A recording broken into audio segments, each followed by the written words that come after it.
What? I'm bigger than you. It's so uncomfortable. When we first got these chairs, he was like, sweet, I love these chairs. I loved chairs. I fell for Steph first, technically, but she made the first move. I did make the first one. Both times. I swear, like 80% of the time lately, it's doodles that have swallowed a sock. So watch your doodles. Watch your doodles. Like most people on rescue are burnt out. Yeah. Emotionally have a lot of baggage. They're just, when you're that passionate about something, I think you learn how to operate in burnout. Episode 1 of our topic and Q&A podcast. Oh, got it. Yeah, I have no idea what we're doing half the time, guys. We're all over the place. Okay, so today's podcast, we're going to review a topic requested from you guys, and then we're going to finish up with a Q&A. First thing we have is how to best communicate with your dog and what is our training philosophy for the dogs coming into the home. Well, I'd like to start by saying we are not trainers. Yes. From a liability standpoint. Full disclosure, we are not trainers. No. But we have experience with a lot of different breeds, a lot of different personalities. And so that's how we treat every single being that comes into our house. Every situation's different. Yes. Every animal is going to learn differently. You have dogs that do really well on positive only. You have dogs that, might need some correction, whether it's leash pressure or what have you. But we take every case on a case-by-case basis. So we don't have at least I don't think we do, like a blanket training philosophy. I would say we have structure in place. We do, exactly. So we do have set parameters and things we go through with all of the dogs that come into the home. Right. Assessments. As far as a philosophy goes, because again, at this point, we're over 600 dogs rescued, right? Yeah. I don't know many breeds that we haven't had in the rescue. Oh, I have like a list of dogs that you have your specialty breeds. What are you talking about? Yes, it's like Pokemon. Gotta catch them all. All of them. Constant. Yeah, Steph's on the hunt for an Irish wolfhound next. Let me know if you see that. Oh, God, shelter. we saw one at the Texas Rangers not event, derailing, guys. Not derailing. Man. Not derailing. Okay, back go ahead, on track. continue. All right. Our general philosophy, though, is communication. Yeah. And that's not as simple as it sounds. Our goal when we get a dog into a home, basically around training, is based on the dog's temperament, personality. How can we best communicate with this dog? It's like the love languages. Oh my God, we need to come out with a book. The five love languages of dogs. Yeah. That's okay. So continue. Sorry. Like 5 seconds ago, Steph was telling me that we need to hurry up because we're getting derailed. I love you. But no, it does come down to communication. So all of the dogs that come into our home, every dog we rescue, we let them decompress first. So that can vary. Typically, you're looking at like 5 to 7 days, right? Yeah. Once we do that, we go through our temperament eval. So once the dog's decompressed, we have a temperament eval process. So we're going to look for things like resource guarding, whether they're leash reactive, dog reactive, human reactive. Right. If there's certain parts of their body they don't like touched. Yeah, we touch all over their paws, their tail, mouth. We'll insert some clips for you guys. But, it's not stuff we're necessarily recommending you do again. Not trainers, not telling you to do this. Because we are rehabilitating these dogs and we're responsible for placing them in the best home possible, we want to make sure they're set up for success. And the, family in question knows everything they need to know about their personality. We want to know everything we can. So we had Nacho, for instance, and I have some of that B-roll. With our resource guarding evaluation, we have 3 steps to it. And the final step is basically trying to really work up the dog. Yeah. And see hey, when they're really fired up, when they're really fixated on this object, are they going to redirect? Are they going to resource guard this high value item?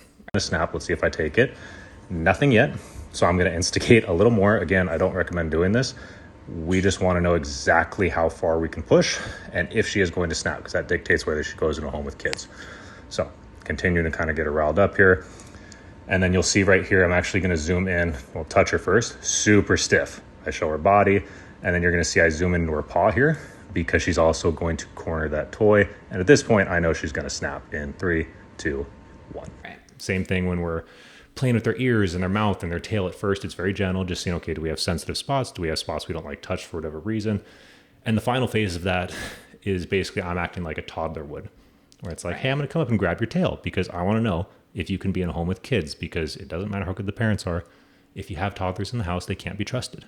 So if we have a dog that reacts with a, an aggressive manner or something, right, to their tail being pulled, or they get startled early on, that's a dog potentially that we're not putting in a home with kids. So you guys kind of understand. So once we go through our temperament eval, depending on whether or not there's things to address, we could start training. So again, every dog's a little bit different, and we do have 2 trainers out here that we work with frequently, but our collective kind of goal is just figuring out what format, what style of training is going to help us best communicate with the dog. right. That makes sense? Yeah. No, and if it's something that's out of our scope, that's why we work with trainers. Right. Like, we know we're not, equipped to handle certain situations, and it's not because of the dog, it's just from a time perspective. Yeah. Some of these dogs require a lot more hands-on every single day, a few hours a day, to work through some of whether it's a behavioral or basic obedience, and we just don't have that time to implement a few hours per day on each dog because of the amount of dogs we have, right? So with that, we do outsource, and Duke was saying we work with 2 trainers, so we do outsource some of that. But yeah, I mean, every dog is going to be different. So when we bring in a new dog into the home and we go through that decompression process, and then we do the assessment, and then we move on to training, we can then start evaluating what their perfect home would look like. Right. And so when people start applying for these dogs, we're looking at those applications, and we're trying to pick apart the application to see if what we are noticing about this dog is going to be a good fit in that home. Right. Now, and on the communication side of this, to give you guys kind of an example, like Lola, right? Yeah. We could take a dog like Lola, very high drive Malinois, hyper fixated dog.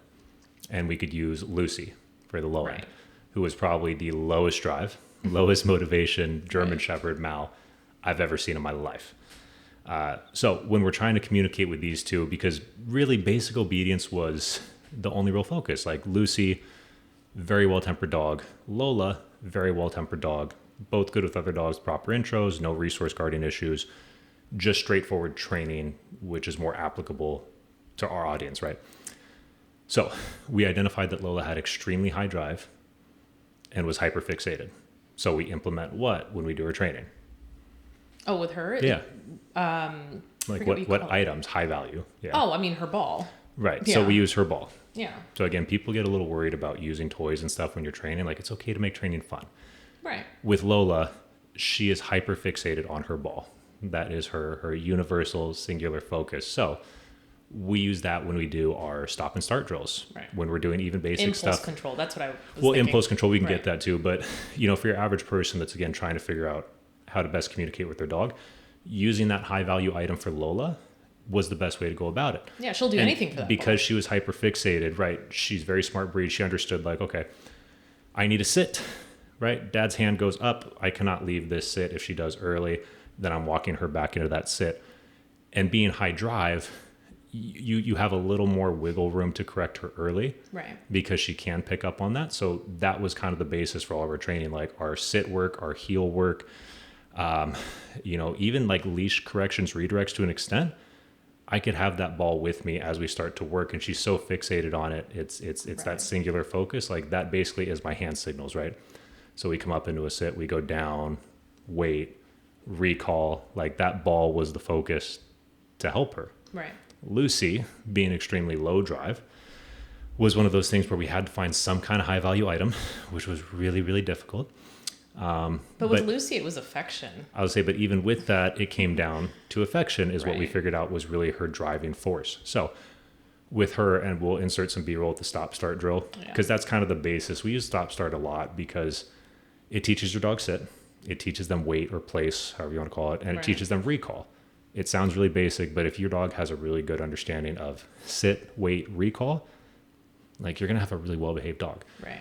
With Lucy, though, getting her drive up was really difficult. So the way to communicate with her was by giving her leeway. So not overcorrecting, as opposed to a dog like Lola, where we know she's on it.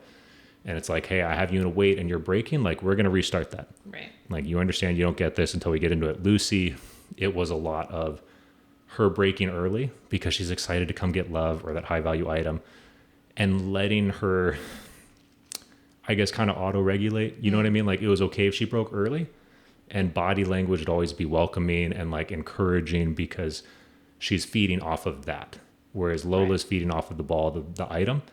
Lucy's feeding off of our energy. If I'm going to be really strict and correct her every time she breaks that sit early, every time she doesn't recall perfectly, she's going to fall apart. Well, she wasn't a very confident dog to begin with, right? No. So you have to take a look at the whole picture, the Right. dog's personality. So, I mean, with lower drive, less confident dogs, I'm saying be mindful of your body language and how often you're correcting them. I mean, if they break a little bit early on like that stop and start drill, like keep the excitement up, keep the engagement up. You want them to be engaged in this. Yeah. And that's really the best way to start with basic obedience. So identify, I guess, their personality, what drives them, and then steer into that. Right. How to best communicate with your dog would be, I mean, really like our only training philosophy that I think is universal with all the dogs we take in. Yeah. I mean, I feel like I always jump back to, it's very much like relationships with people. Yeah. Like, some people receive information differently. You have to be, mindful of how you communicate with certain people. So certain people you have to be extremely direct, and some other people are a little more sensitive, and you have to kind of, not necessarily sugarcoat things, but you kind of have to word your things differently, right, in order to get the same message across. It's the same thing with dogs. Yeah, coaching kids, right, little league stuff like that. Like everyone responds differently. So I think our philosophy for training is just patience. Well, yeah, and so I mean that kind of does steer into, how to best communicate, train your dogs. So we obviously have our temperament assessment, right? Right. And then identifying their behavioral traits, and what drives them and steering into that, and then structure. Right. You mentioned structure, so explain the importance of structure to people bring a new dog into their home or a dog where they're trying to work through behavioral issues.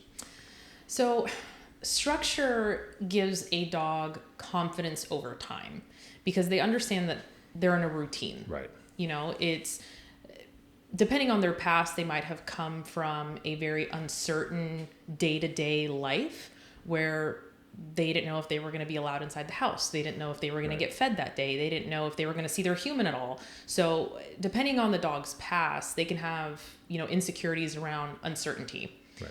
When you start to create structure in a dog's life, it builds confidence. They get into a routine. They understand what is expected of them. Right. And that leads into how you're communicating with your dog, right? So it's like, all right, well, my human wakes up in the morning and I go potty outside, and then my human brings me in and my human feeds me. And right. So it doesn't, when we say structure, I think people think assume militant. it's like, oh, no affection or anything Right. like that. It's no, we're saying, look, these dogs, especially coming from, we'll just say, because obviously we're in rescue, Right. a shelter environment where there's so many uncertainties and it's a really high stress environment. Yeah. Yes, letting them decompress and then allowing them to feel safe by creating that structure and routine with them. So, even when we place a dog into a possible forever home, they're on a trial run, we also send them, structure on, okay, they're in their crates during these hours, they go outside to go potty during these times, because that's going to allow the dog to just take a breather and be like, okay, this is the routine I'm on here. I understand routine. Routine makes me feel safe. So we're very big on routine and structure here because of that, because it creates a confident dog. Yeah. Well, and there's a lot of people that argue that point too. I've seen that where they say structure is bad for a dog, and I think they're overthinking it.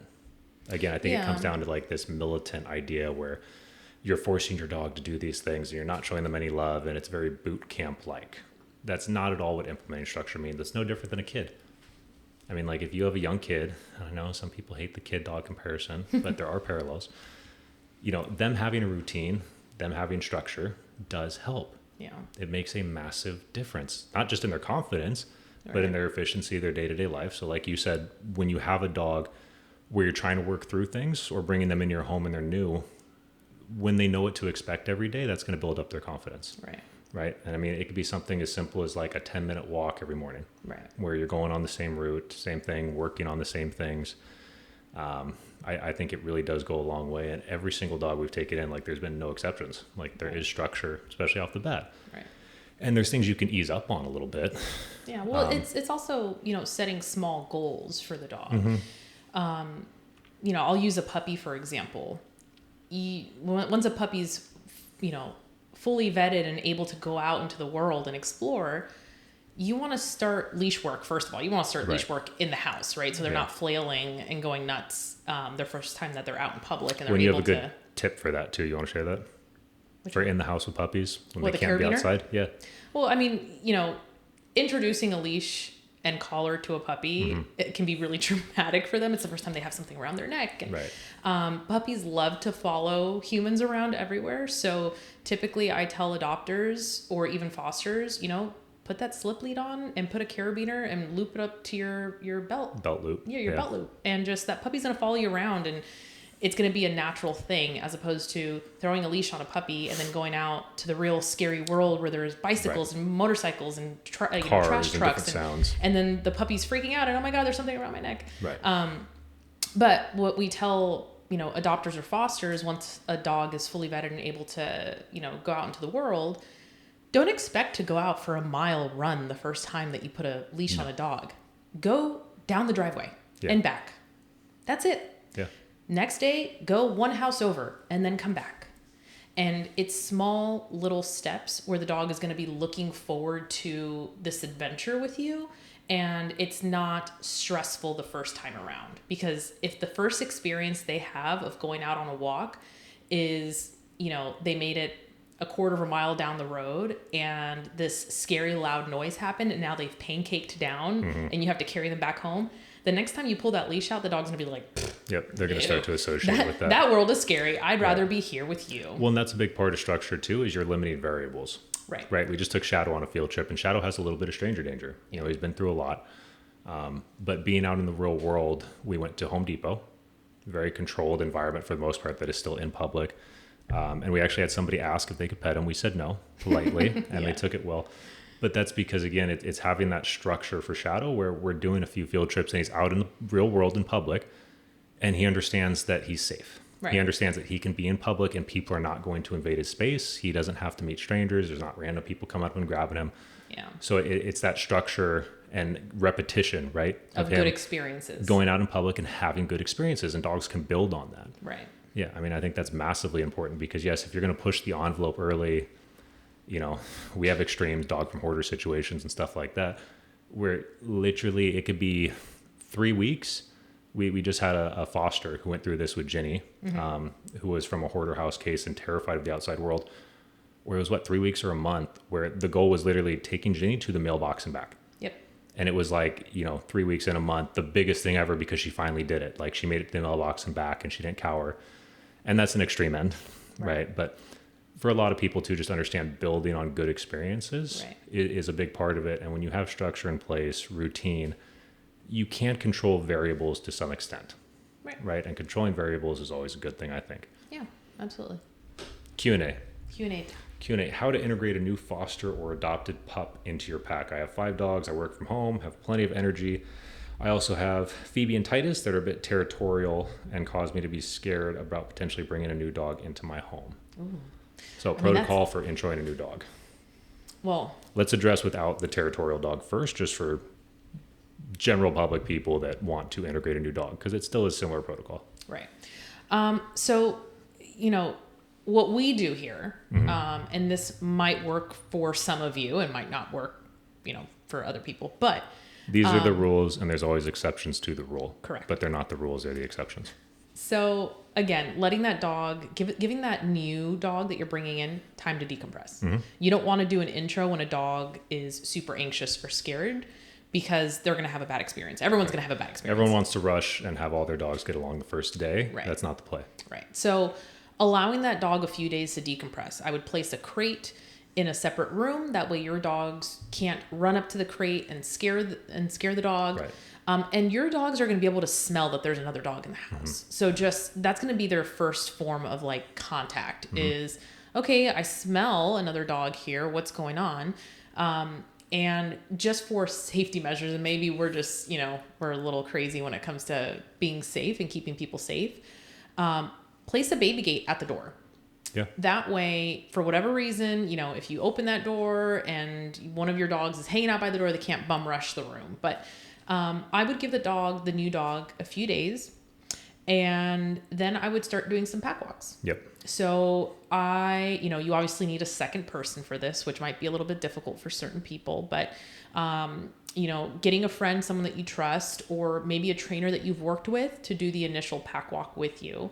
And Duke and I have done a few videos on this already, but, both dogs start on the outside of both humans. Mm-hmm. So, you walk for however long you need, where the dogs kind of start ignoring each other right. in a way. They're not like fixated and looking at each other. Not lunging at each other. Yeah. Right. And I mean, that's the extreme, right? The lunging at each other. Anytime you have new dogs, though, they're probably going to be excited. So right. Again, humans on the inside, dogs on the outside. Yep. And then after you're, walking for a little bit like that, you're going to move one of the dogs in between. Mm-hmm. So now you're staggered. So it's dog, human, dog, human. Yep. Closing the distance a little bit. Yep. You keep on walking, and then the goal is to get both dogs to be kind of side by side. They don't have to be super close. No. But at this point, they should be walking side by side together. We also like to stagger at this point. So let's say it's Duke and I walking two new dogs that are going to meet. I will go in front, let Duke come from behind, let dogs kind of sniff each other from behind. And then Duke would go in front, I will go from behind, let that other dog sniff from behind. And at this point, the dogs are A, pretty tired from their walk. Mm-hmm. B, they've kind of gotten out of their system that they've smelled each other. They're focused more on the walk. Right. Yeah. And then when we end the walk, we just kind of hang out and share space. Mm-hmm. We don't care for the dogs to play right off the bat. And the way we describe it to adopters or, fosters is, these dogs don't know each other yet. They don't know what their boundaries are.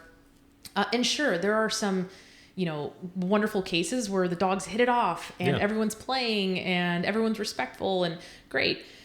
But there are some cases where, again, some dogs don't like dogs jumping on top of them, or don't like their ears sniffed, or, some dogs like to get mouthy or vocal when they play, and some dogs don't like that. Mm-hmm. So if dogs are just meeting for the first time and they start playing rough and their energy is up here, and all of a sudden one dog does something to another dog that they don't like, when energy is high, a fight's going to break out. Well, and that's going to be dependent on how well you know your resident dog, if they correct other dogs well or not, or overcorrect.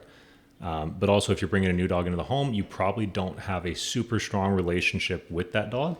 And by that, I mean, they don't trust you yet. Right. That new dog you're bringing in, the primary goal should be to build a relationship with them where they trust you, they feel secure with you. Right. Right. If you can't, call that dog off yet, where, they start to push the buttons of your resident dog, and you don't have a relationship training foundation that's strong enough to call them off to where they're going to come back or correct, then you're really rolling the dice introing a new dog. Right. So, I mean, focus again on pack walks, sharing space while you're building that bond with the new dog. Yeah. Would be number one. And we've had meet and greets where we do the pack walk, we share space, and by the end of the meet, after like 2 hours, we've dropped leashes are off, dogs are interacting. So sometimes it is really quick. Right. We've also had a crew of dogs where it took 2-3 months of pack walks and being crated next to each other at night before they finally, and those were behavioral dogs. But my point being is, it could be a really quick intro, or it could take 2-3 months. Yeah. I'll tell you this, unless you're dealing, with a true behavioral dog, like an aggressive dog, if you are patient enough, it will work. Yeah. We've had extremely reactive, selective dogs where, again, you do these pack walks, you don't push it, right? I mean, even if on your first few walks, you're not able to move the dogs on the inside, that's fine. That's happened to us before. Right. You crate them next to each other at night, and they just learn to share space, and you just build on that again, repetition. 99% of the time, dogs are going to learn to coexist. It doesn't mean they're going to be best buds and play, but they will learn to coexist. Yeah. So patience.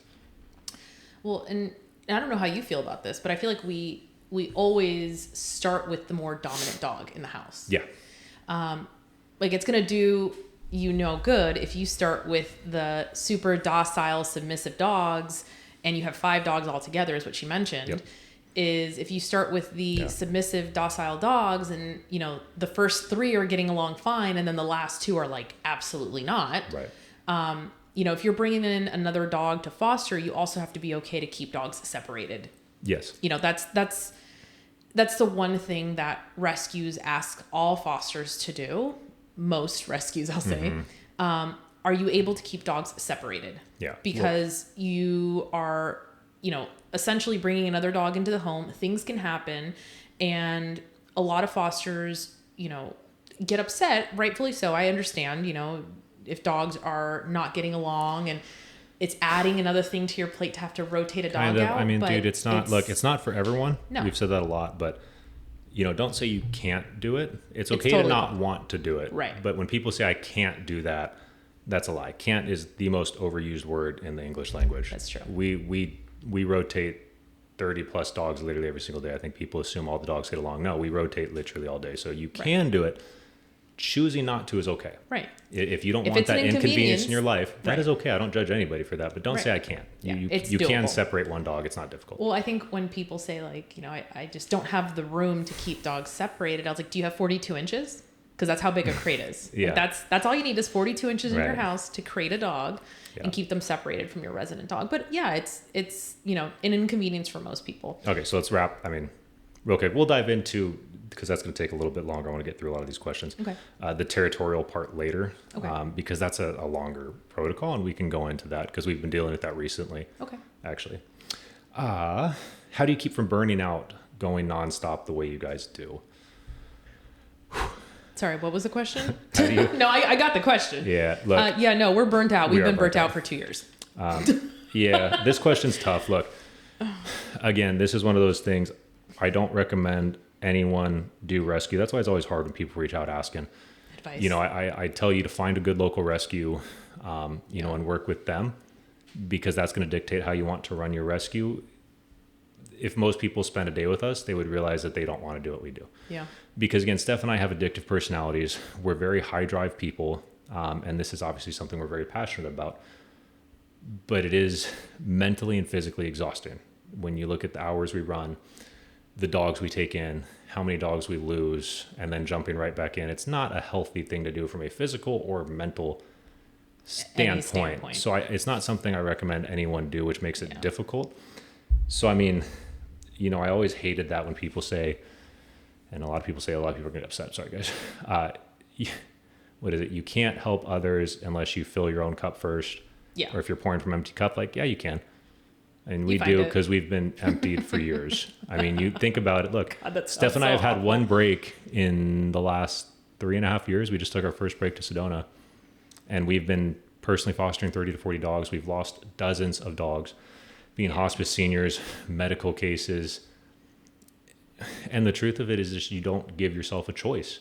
Like when we lose a dog like a Holly, a Molly, June, even the crazy medical that comes out of nowhere and just destroys you like Luna, we drive home. It's about a 45-minute drive home from the vet, and we walk into these doors and we have 30 to 40 dogs that need us at our best. We don't have the option of crawling into a hole. We cannot call someone to come watch 30, 40 dogs to care for them. Like, these dogs need their training. They need to be fed. They need their medication. They need to go out for walks.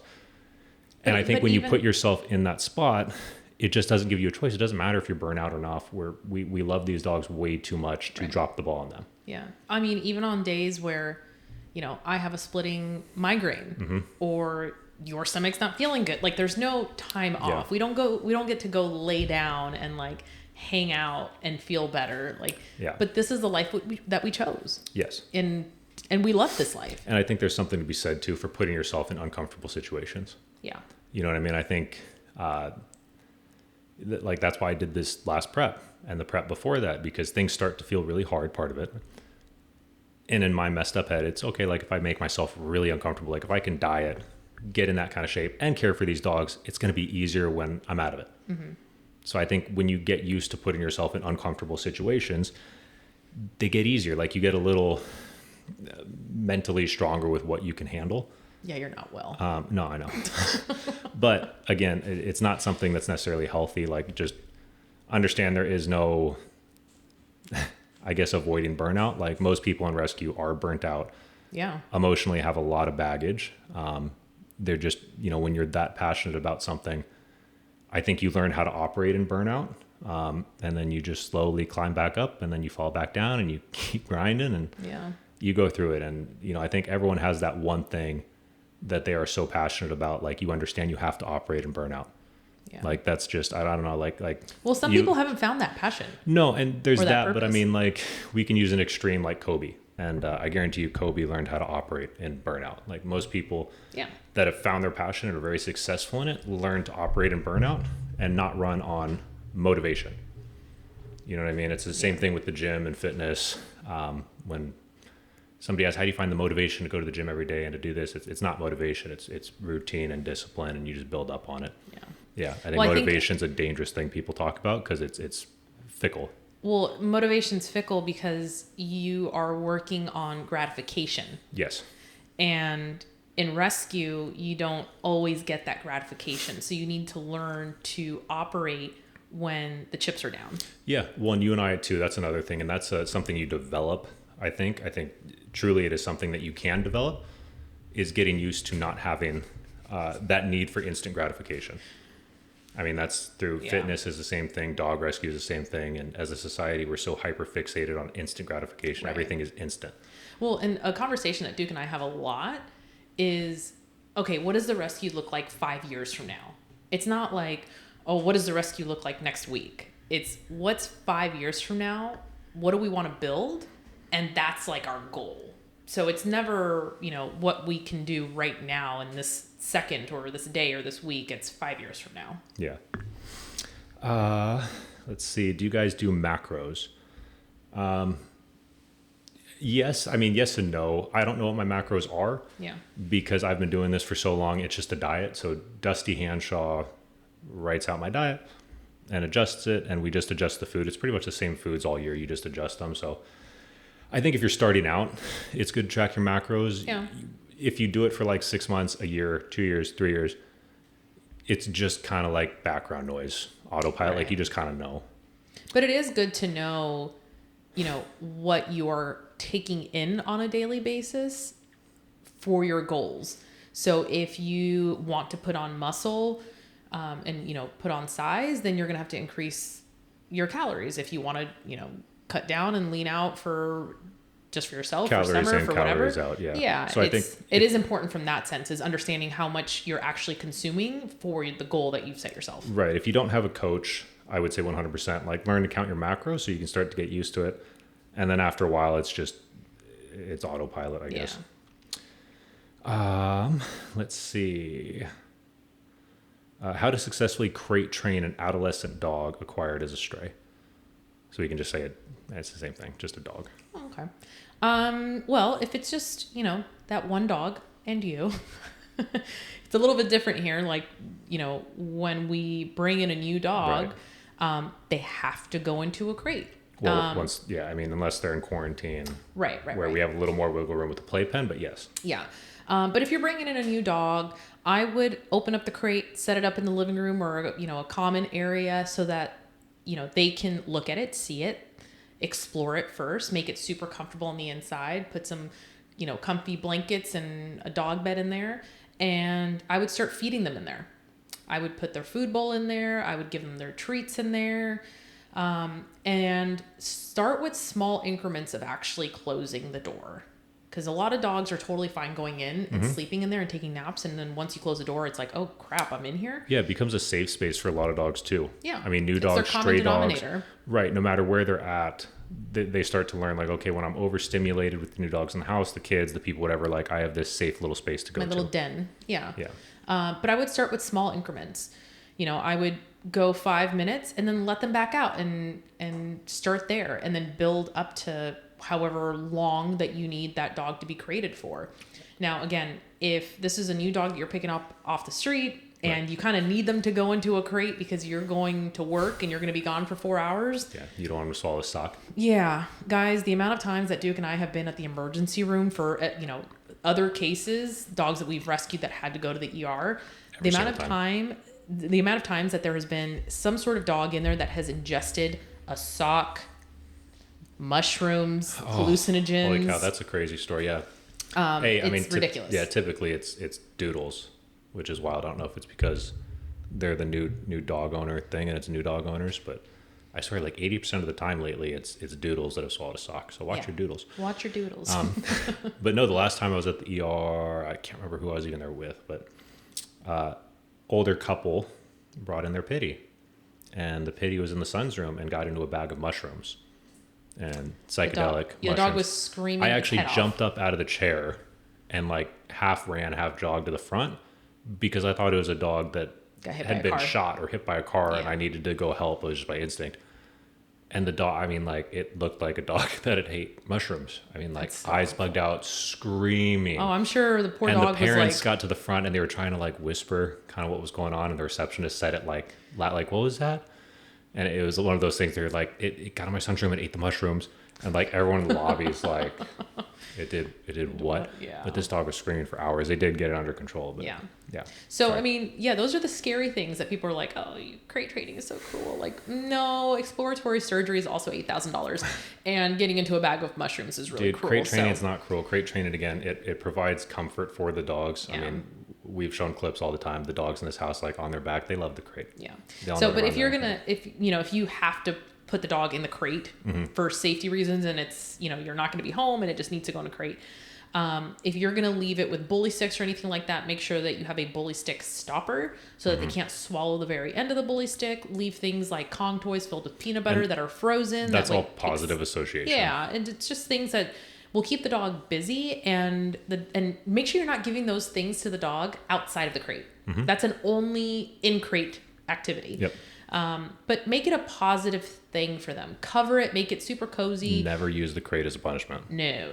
If you're like, manhandling your dog and putting them in a crate after they went potty somewhere, they're automatically going to associate it's that a bad place now. Yeah. Don't do that. And then maybe throw some white noise too in the background. That typically helps calm a dog down. So yeah. What is a healthy chew bone or treat for my dog? I used to give them greenies, but I'm learning they're not the best. Honestly, there's so many different options, and I have one. Okay. Antlers. Some people hate antlers. Like our vet.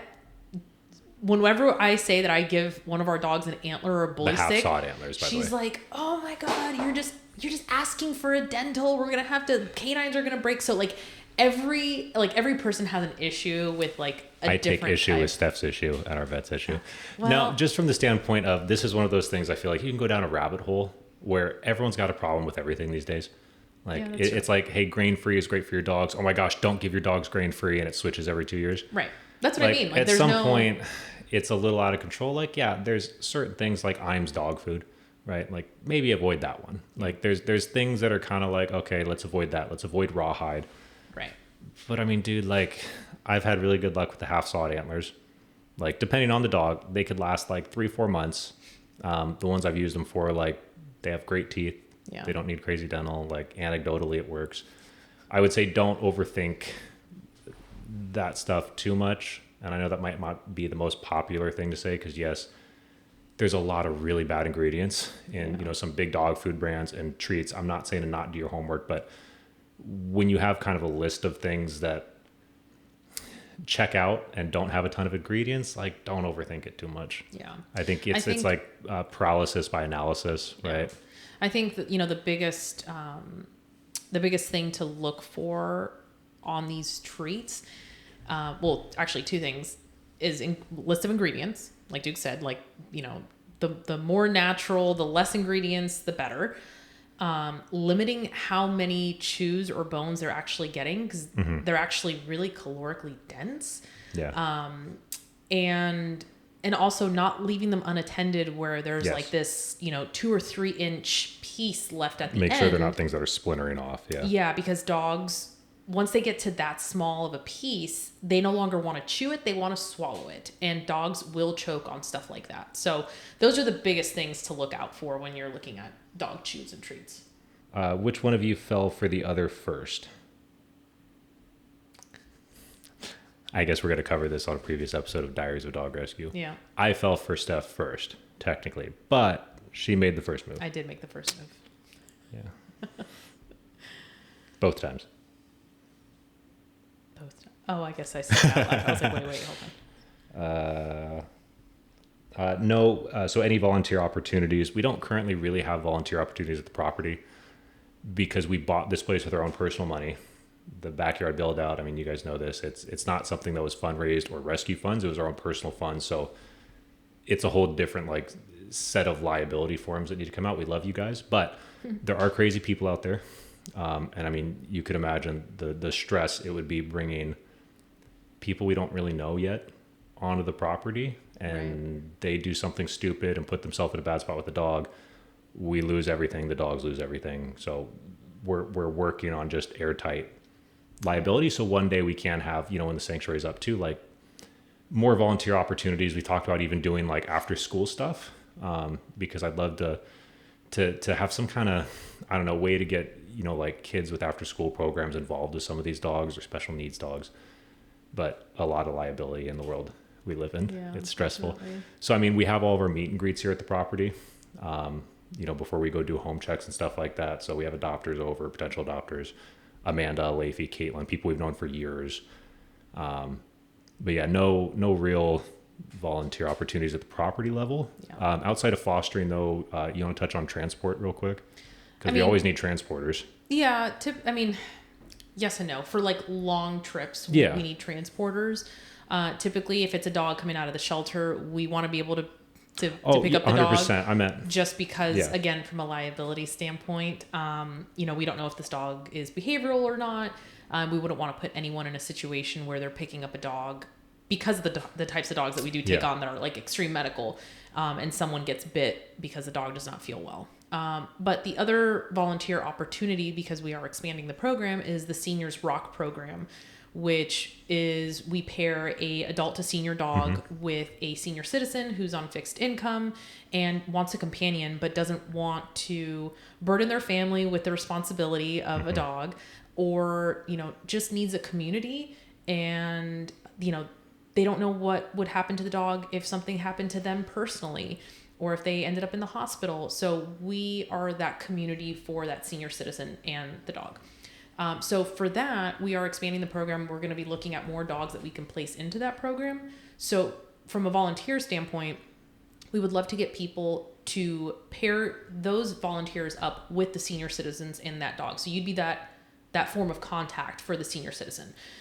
You will book all of their vet appointments, the grooming appointments. You will call them, check in on them, place their orders when they need supplies. So you will be the point of contact for the rescue for that senior citizen and that dog. So that'll be a volunteer opportunity coming up. All right, a few more here. Let's rapid fire a few of these. Okay. Your opinion on creatine? I have no opinion on creatine. Oh, I have strong opinions on creatine. I have none. So everyone should be taking creatine. And I don't care for it. Creatine is one of the most well-studied supplements. I don't take any supplements, so you're asking. Steph's also a genetic freak. No, that's not true. Steph could drink like 12 ounces of water a day and get like her protein requirements in and look like a top-level bodybuilder. That's very sweet. It's ridiculous. It's not fair. She doesn't play by the same rules, guys. Duke is also partially blind. He can't see very well. Okay, so whatever. But no, creatine is extremely safe. It's literally one of the most well-studied supplements in the supplement industry. It's got cognitive benefits. I don't know where because it happened when I was in high school, really this weird stigma around creatine came from. But I mean, if you just spend 30 minutes actually researching creatine, and you're going to come to the same conclusion. Yeah. It's phenomenal. It's phenomenal. It's safe. Everyone should be using it basically.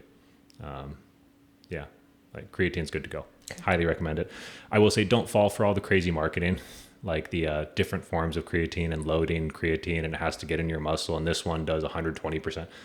Just get regular creatine monohydrate and you'll be fine. Like you're fine.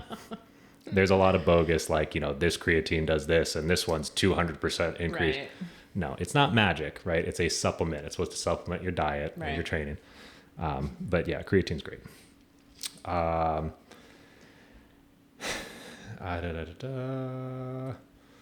Do you think you can build muscle with dumbbells and kettlebells alone? Yeah. Yeah. I think eventually you're going to cap out, right? Because unless you have a lot of money, because I'm assuming you're talking about a home gym, a lot of it is mechanical tension, progressive overload. So like hypothetically, let's say you're doing shoulder press with 20, 30, 40, 50 pound dumbbells, and then you need to get to like 60, 70, 89, like you're going to spend a lot of money. Yeah. Because you do hit a point where you need more weight, I think, to build muscle. So, I mean, like you're going to hit a point, but if you're looking to put on a little bit of muscle, yes, like consistency and your diet are going to be the two main contributing factors there. Yeah, absolutely. Yeah. Okay, last one. Let's wrap this up. Here it is. I'd love to hear more about your energy and how the dogs in your care receive it. For instance, how do you keep your emotions in check when you're getting a new dog, especially those that come from neglect, abuse backgrounds? Ooh, It's a good one. that is a good Good one. question. It takes practice. It takes practice over time. I was, telling Duke the other day, I remember going to shelters when I first started the rescue, and, I would rescue one or two dogs, and I would sit in the parking lot and cry because of all the other dogs that I couldn't rescue. Yeah. So it took years of practice and being in it constantly to be able to regulate my emotions personally. Yeah. Well, and what's the importance of that? I think is part of that question too. What do you mean? The importance of regulating your emotions. So I'm not like a crippled No. hot mess all the time? You're making it about you. It's about the dog, right? Well, yeah. Well, So- the dog can feel everything that you're feeling, right? So if you're super emotional and stressed out and anxious and you feel sorry for this dog, the dog is going to feel that, but then also the dog is going to sit in that. Yep. So if the dog is terrified and scared and you're coddling the dog, and this is just our perspective, right? But you're coddling the dog's going to be like, yes, you're right. I should stay in this fear state. Like, Yeah. the world is a scary place. Please carry me Thanks, everywhere. Mom. Yeah. You're reassuring that emotion that the dog is feeling. Yeah. Instead of, giving the dog the space that it needs, letting it decompress and giving it structure, letting that dog build its confidence, letting the dog explore on its own. Yeah. Well, and some people I know would argue that for sure. And again, it's personal experience. Yeah, it's just the way Preface that... whatever you want to say. Like, I absolutely believe dogs can pick up on what you're feeling. Absolutely. So I think the hardest part of what I got from that question was more like the dog's Nova, Which coming one? from extreme neglect or abuse situations where you want Nova to Gray. be angry. Yeah. Oh, got it. And like Steph said, you don't want to sit in that. It is really difficult, but Yeah. once we have these dogs, we have to just kind of flush those emotions, because if we sit in it and we think about who did this to them, who hurt them, and we hold on to that anger, it's going to translate over.